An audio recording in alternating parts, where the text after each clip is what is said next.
আমি আর কি বলবো, আমার ছেলের মতো।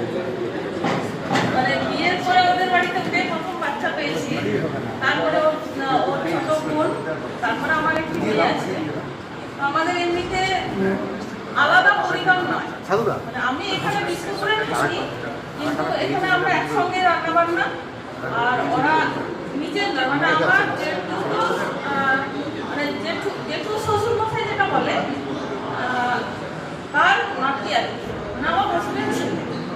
তো আমার সঙ্গে পরিবারের মতো একদম, মানে আলাদা কিছু নয়।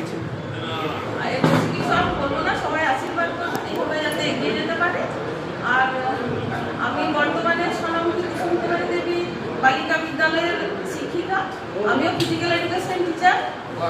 আমি ওকে ছোট থেকেই ওই হাতে ধরে যেরকম করে করা যায় আর কি, একটি বাচ্চাকে যেরকমভাবে গড়ে তোলা যায় সেরকমভাবে আমরাও চেষ্টা করছি। আপনারা এগিয়ে আসলে ওকে আশীর্বাদ করবেন। আর ছোট তো আমি মোটামুটি সাথে বলছিলাম যে এত কিছু দরকার ছিল না, যাই হোক ঠিক আছে, ধন্যবাদ।